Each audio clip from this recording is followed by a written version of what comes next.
tsy azo ekena ny fisian'ny fanarotana sy ny fanambakana ireo tantsaha amin'ny vidiny lavanila ho ny filoham-pirenena androany raha niona tamin'ireo mpandraharaha amin'ny sehatra ny lavanila tao an-talahy ho amafisina ihany koa manomboka izao ny fanaraha-maso ny fampiarana ireo fepetra efa napetraka.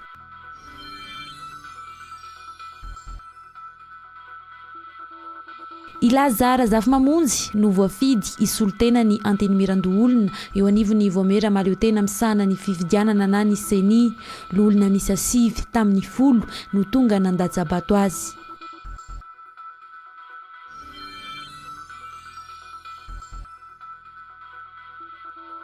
Niakatra 200 ariary isaky ny kilao ny tamberiketra ilay ny faritry melaka amin'ireo mpandraharaha amin'ny trondro ao an-toerana vakitaraina noho izany ireo mpanjony sy mpandraharaha madinika ao melaky.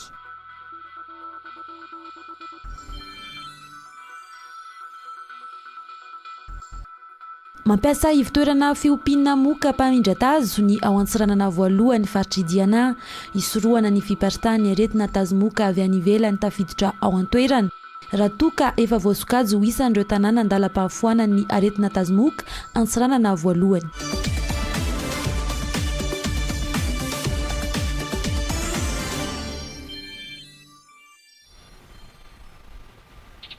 Falmerabantsika rehetra ny tokantrano tonga soa ato anaty Viva événement amin'izao alina izao ary manasa antsika mpanajana ihany koa anaraka izany hatramin'ny farany. Fehi-kevitra maro izay hoenitra fampiarana azy amin'ny taom-piotazana manaraka no nivoatra androany tamin'ny fihaonana teo amin'ny filohan'ny Repoblika sy ireo mpandraharaha lavanila ary ireo mpamboly anaty fitsidihan'ny faritry Sava dia tonga tao an-talahy ny filohan'ny Repoblika Andry Rajoelina androany hitarika ity fivoriana anarena ny piarina lavanila ity mila mahay mifampiendro miara-miasa lahy sy tsy mifanambakany rehetra hoy ny filoha ary ireo fepetra rehetra noraisina dia mba tsy hahafaty antoka ireo mpamboly aloha voalohany ary mba iarovana ny lavanila malagasy ihany koa. Judikaela Randrenirina eo amin'ny sary ny Ando Razandraibe. Amin'ireo mpisehatra rehetra eo amin'ny lavanila eto Madagasikara isan'izany ireo eto Sava toy ireto vory niaraka tamin'ny filohan'ny Repoblika ny Prime Ministre sy ireo mpikambana amin'ny gouvernemanta teto an-talahy ereto androany dia ireo mpamboly no mitaraina indrindra ary hita fa mijaly noho izy ireo ety fotony ihany koa anefa dia manana ny vahaolana mety ho hitan'izy ireo ka ny arahan-dinika sy nohenoana teto androany. Inona ny hevitra reo ahafahantsika tena miaro amin'ny vidin'ny vokatra mba tsy hisy vidy amin'ny vidin'ny mora intsony ny vanila manta zay vokarinareo. Ny hevitra zany tiako miainga avy any aminareo. Inona ny hevitra hitanareo? Aiza ny hitanareo fa misy mifanambakana? Ahoana ny hitanareo zany fa iarovana ny vidim-bokatrareo? Zay ny mba fanontaniana tonga dia matotra apetraka aminareo dia hitondrantsika vahaolana eto androany. Ny vidin'ny lavanila manta ambany loatra tsy manaraka ny 5,7 alina vidin'ny farany ambany napetraky ny fanjakana sy ny alatra lavanila maitso no fototry ny olana izay fehezina amin'ny hoe fanambakana sy tsy fampiarana ny lalàna ka tsy azo ekena hoy ny filoham-pirenena ary nanaovana ity fivoriana ity ametrahana pakady ekeny rehetra ary aomby niainga avy amin'ny tena hevitr'ireo tantsaha sy ireo mpisehatra hafa. Matetiky tsy hoenay madiniky izay mpamboly lavani zegny hoe vidiny ivarotana azy any velona amin'ny tsena raisam-pirenena. Rehefa misokatra izy aleo agnamboarana latabatra boribory eny tantsaha eny mpandraharaha atao varotro adevitra ohatra izao ny tantsaha ohatra izao ny mpagnondrana ohatra izao ny zaonian. Rehefa vita amin'izigny riketina antsoratra tsisy azovazova eky fa samy ny tananinazy. Ino izy anao ny ataontsika afongotry tanteraka ity halitra lavani amin'ny faritry Sava ty. Zao ny mba sosokevitra azonay arosy monsieur le président. Tamin'ny taloha nisy olona atao sesitany tsy izy ny farany tsy tiagna fa avy amin'ny fagnahana azy nagnariagna azy mandeha lavitra miala amin'ny tany misy azy. Mba mangataka zay raha ohatra ka mba mety ilay olo mpangalatra lavani amin'ny faritry tany misy lavani ka takatra alifaso amin'ny farany zay tany tsisy lavani izy mba ialana amin'ny hevitra nazy mangalatra lavani. Araiky zay. Fehi-kevitra maro no nivoaka teto androany tanatina fivoriana naharitra ora 3 latsaka kely ary araka ny resaka ny fanaovana dia voalohany ny momba ny fiarovana amin'ny alatra. ametrakatsika ny base spéciale pour la lutte contre ny vol ny vanille. Ametrakatsika fampitaovana an'izy ireo 4x4 maromaro, moto maromaro, ary mpitandro ny filaminana manakaiky ny fambolena ny vanille rehetrarehetra. Deuxième résolution zany a lay fanaovana ny lalàna, le fanaovana ny sestany, ny fandraisana sanction amin'ireo tompona andraikitra zay miraitsokombakobo ao anatiny ty alatra vanille sy ny fiarovana ny olona zay mangalatra. Fahatelo manarakarak'izay. Ao nareo député fa tena misy kosa sanction matanjaka be tokony ho raisina ho an'ny olona zay mividy vanille alatra. Ny kena teto fa ho averina ny fametahana ny tomboka na ny poisson izay tsy hakany fanjakana tombony akory fa ho atao mirary ny sarany sy ny famezana karatra matianina ireo mpamboly mba hanatrarana ireo mivarotra alatra. Momba ny vidiny lavanila kosa dia hoentitra ny fanjakana amin'ny fanarahamaso amin'ny taom-piotazana manaraka mba tsy isian'ny lesoka toy izay nisy teo aloha. Ny vanille manta zay amidy rehetrarehetra zany dia tsy afaka amidy raha tsy misy poisson, ary miaraka amin'ny carte ny tatsa ao anatin'ny coopérative hoe tia tompon'ity poisson ty mivarotra ny hoaiza amin'ny collecteur. Amin'izay zany hiena ny vidin'ny alatra. Anampy amin'ny fanatanterahana ireo fenkevitra rehetra ireo ny fampitirana ny digitalisation amin'ny CAPR-na lavanille izay irosoana avy hatrany. Ho voara-maso hatreny ampiangany eny an-tsaha ka hatreny ampanondrana anazy ny lavanille, ireo mpamboly, ireo mpanangobokatra ary ireo mpanondrana. Résolution fahatelo zany alohan'ny sokafan'ny campagne dia tonga aty ny ministra fa za koa avy aty dia apetratsika ny fitsipika sy mifepetra rehetrarehetra hoe zao ny zavatra tapahantsika amin'ny fotoam-piotazana ny lavanille, ary ny fitondram-panjakana dia anampy anareo mpamboly hoe raha misy mividy latsak'izay dia teneno zay dia takina le vola elanelany any aminareo ary tsy afaka exporter l'exportateur raha tsy mirégulariser ny situation aloha. Raha tsy mirégulariser ny situation rehetrarehetra tsy mahazo agrément be dia be ny exportateur hitanay voasazy mafy mihitsy aloha fa faniny any amin'ny efa mahafantatr' olatra any amin'ny finance any izy tsy miexporter sigosé tana amin'ny sigosé dia fa fany eo ny manipulena lay ao anatin'ilay izy ka zany zavatra rehetrarehetra zany aloha dia tsisy intsony zao. Ho voara-maso hatreny ampiangany eny an-tsaha ka hatreny ampanondrana anazy ny lavanille, ireo mpamboly, ireo mpanangobokatra ary ireo mpanondrana. Ho sarotra ny fangalarana amin'ny vidiny sy ny fivarotana ireo lavanille alatra ary mora ny anintsika ireo tsy manara-dalàna noho ity digitalisation ity ary hoenjana ny sazy mianatra tratra araka ny tapaka teto. Tsy adin'ny filoham-pirenena araky fanadihadinana raha antsika teo iny ny tokony omeny tao an-talà ny hanatsarana ny sehatry ny lavanille. Tsy fampanantenana ho an'ny lavanille irery ihany kosa nefa no imasoan'ny fitondrana ho an'an-talà raha ny zava-nisy any an-toerana satria dia efa maro fotodrafitrasana ampanantenana no efa vita sy andala ampahavitana ankehitriny. Ho rahantsika miandalana eo ny andinidin'izay rehefa vonona ny sary fa raha antsika eto amin'ny fahitalavitra viva manomboka amin'ny valora sasany alina ny fandaharana manokana iarahana amindramatoa Rina Rakotomanga filohan'ny filakevim-pitantanana eo anivon'ny orinasa Madagascar Airlines na ny Air Madagascar teo aloha ho resahan'ireo raharaha eo anivon'ity kompania mpitanterana ity sy ny fiovany anarana iresahana ihany koa ny raharaham-pirenena amin'ny ankapobeny.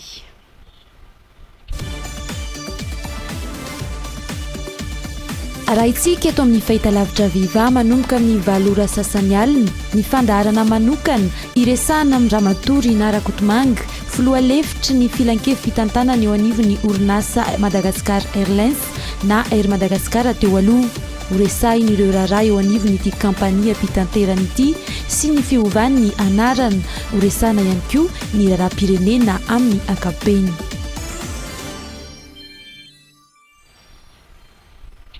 Faiandriamatoa Razafy Mamonjy Lazarabary no voafidin'ireo loholona Madagascar ho solo-tena ny antenumerando olona eo anivon'ny voamirama leo tena misahana ny fifidianana na ny CENI administrateur civil sekretera jeneraly ministera ny asa ny fampanananasa ny asa-panjakana ary ny lalàna sosialy nanomboka ny taona 2024 mandraka kehitriny lo olona 7 tamin'ireo 10 tonga nandatsabato ny fidy azy nahazo vatotokana kosa ny kandida faharoa Levason Artina Mariana fa 20 no nahatratra ny antotaratasy filatsako fidina teo nivony antelimiran'olona olona hatramin'ny omaly 7 oktobra ndroa tamin'ireo hanialan-daharana ndray kosa tsy nafeno fepetra ka 10 ireo voatazona ho isan'ny kandida.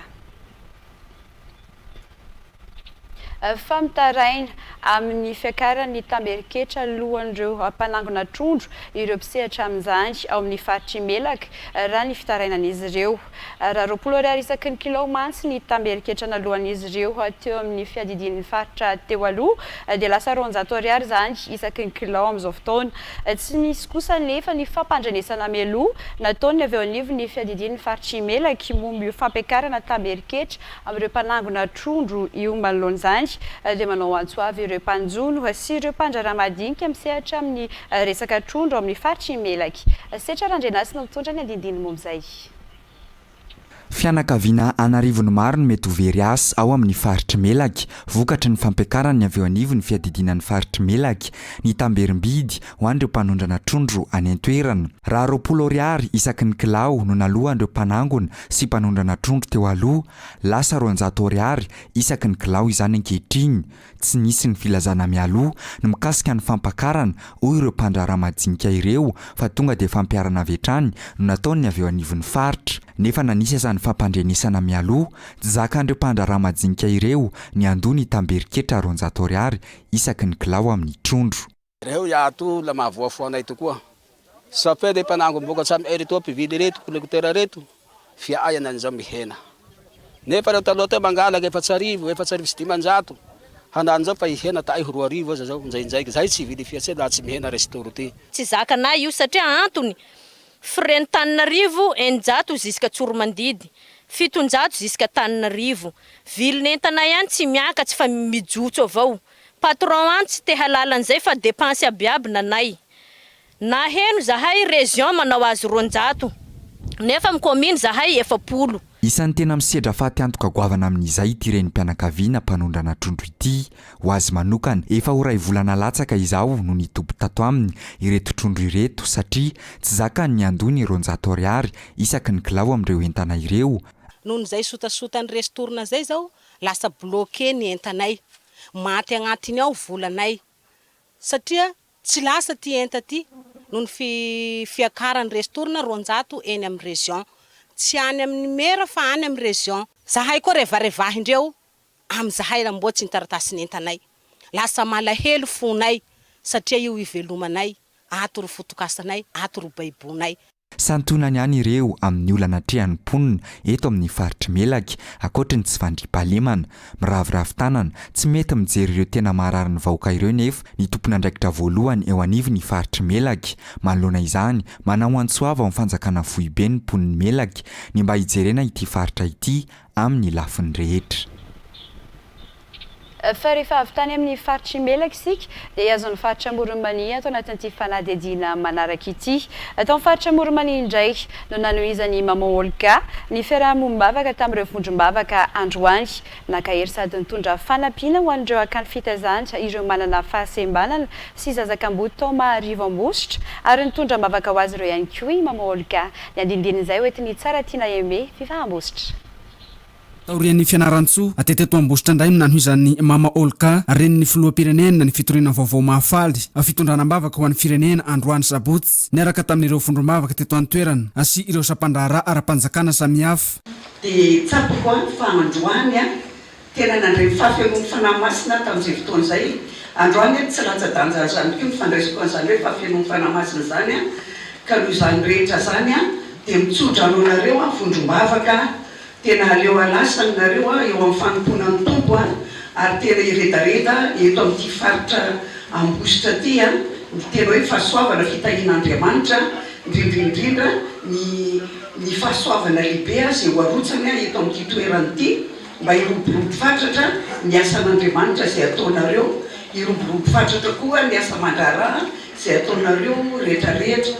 taorian'ny fiarahamombavaka atiantsidika namangy sady nitondra ambavaka teto amin'ny akany fitiavana fitaizana ireo manana fahasembanana arabatana eto Maharivo Ambositra i mama Olka ary nanolotra fanampiana ho an'ny masera hikarakarana ireto manana fahasembanana ireto notolorana fanampiana ihany koa ireo zazakamboty izay tezana eo anivon'ny akany ren'ny firenena ren'ny fiangonana ren'ny akany i mama Olka hoy masera tompona andraikitra afaliana ho anay ny fitsidiana nataon'ny mama fa manana renim-piahy tokoa izahay tsy tanay zay hoe ametrahana ny etsy satria hoe reny firenena reny fiangonana reny trano rehetra ianao ary indrindra ny mahafaranay voalohany hoe ianareo nivavaka mangina tato amin'ny chapelle na metsivetsy zay tavaponareo tsy vitan'izany ihany fa mbola manome fitaovana sakafo fidiovana sy ny sisa tamin'ny fitiavana no nahatongavako teto hoy mama Olka tsy anadino anareo izahay ary hitondram-bavaka ihany koa mafy ny atitsy andraketanareo mikarakara ireto olona manana fahasembanana arabatana ireto eo ihany koa ireo zazatsisy mpiay ka misaotra anareo manana fandavatena hoy mama Olka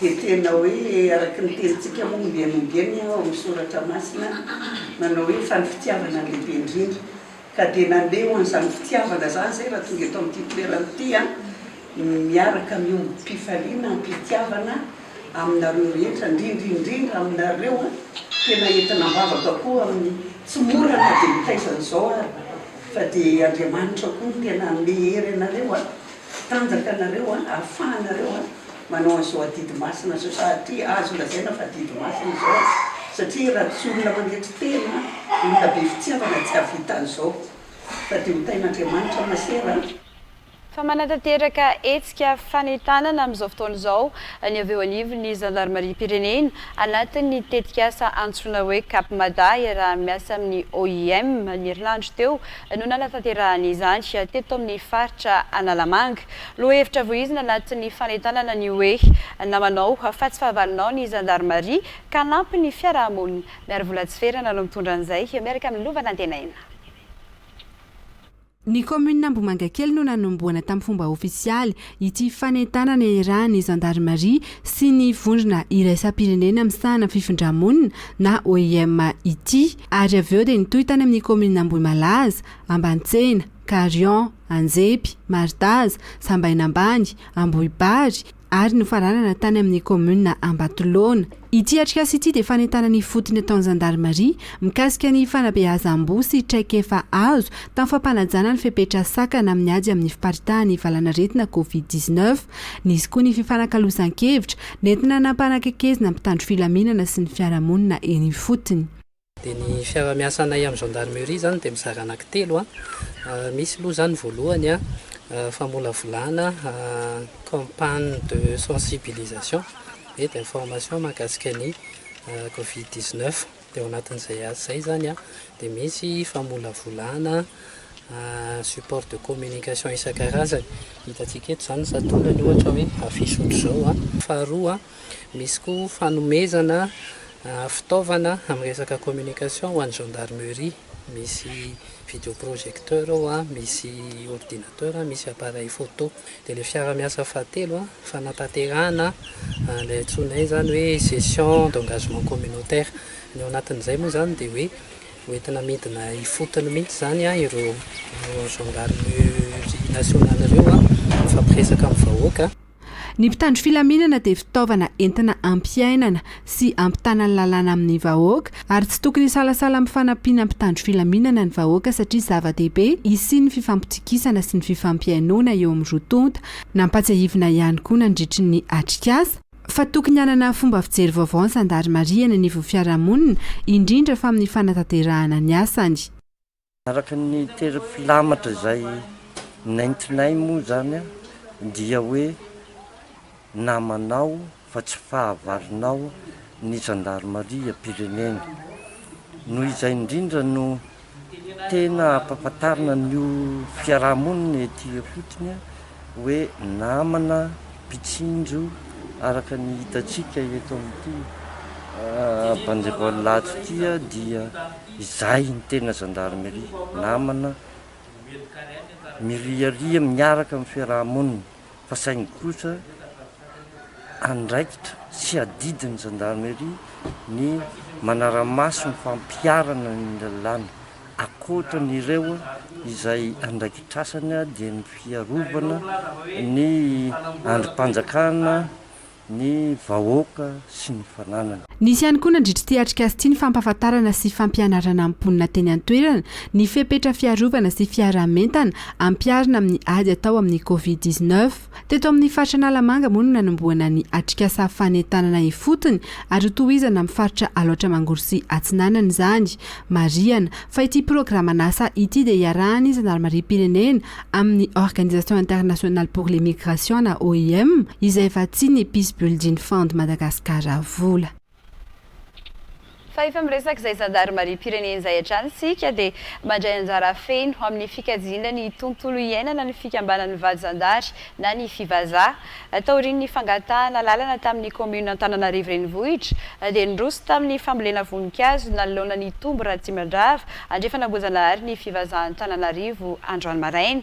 Ny fanarahan'izy ireo tamin'ny fiadidiana ny tanàna ihany koa fa ny fivazaha ihany no andray an-tanana ny fikolokoloana sy ny fikarakarana ireo voninkazo ao ny volena androan'ireo. Miary vola tsy ferana sy setra Randrenasy. Sana-boninkazo efa 100 latsakeo ireto no volen'ny fikambanan'ny vady zandary na fivazaha Antananarivo ny maraina teo ireto. Karaza-boninkazo veriverina sy laurier no nambolen'izy ireo tamin'izany. Ankoatra ny fanamafisana ny firaisan-kinan'ireo vady zandary dia anjara biriky entin'izy ireo amin'ny tontolo iainana sy ho fanatsarana ny toeram-ponenana sy ny toeram-piasan'ny vadin'izy ireo eto amin'ny tobo Ratsimandrava ihany koa ity hetsika natao androany ity. Ndreto zay fikambanan'ny vadin'ny zandary eto Antananarivo mandray anjara amin'ny fikarakarana ny tontolo iainana, fanatsarana ny toerana ionenanay sy manodidina ny toeram-piasan'ny vadinay. Ny tanjonay moa zany dia namafy ny firaisan-kina efa misy aminay fikambanan'ny vady zandary. Ataonay ampitiavana ary ity toerana ity moa zany efa nangatanay tamin'ny commune urbaine Antananarivo ary nazahoanay alalana tamin'ny Andriamatoben'ny tanàna koa. Dia zahay zany no hanao entretien anatin'izany ny arrosage sy ny rehetrarehetra. Voninkazo zany no nambolenay eto amin'ity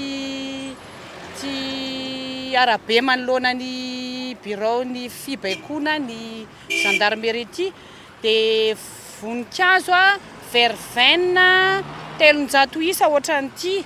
Dia laurier zay hitanay ery alohaloha ary efa misy tena maniry ary tsara le izy dia nisafidinay zany le laurier ho le avoavo le hazo avoavo zany dia miaraka amin'reto.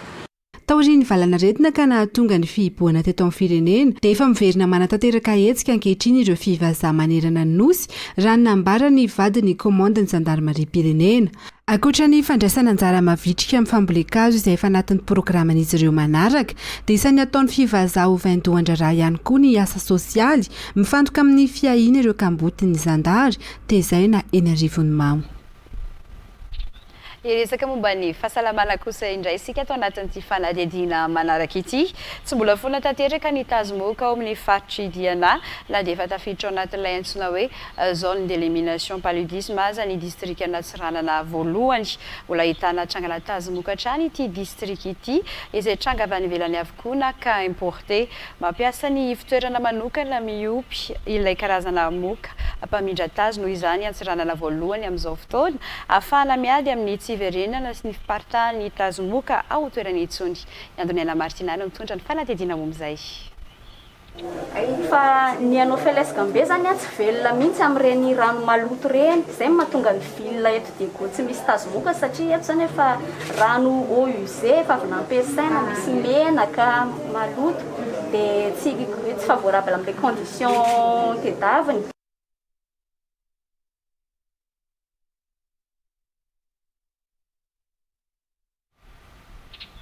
Ialana tsiny ny fatapahana iverenantsika izay fanadihadiana izay ho an'ny vaovao rapitso izay ny kilo mamarana ny fampalalam-baovao mametraka ny veloma mandra-pitafa ho amin'ny manaraka indray. Veloma tompoko.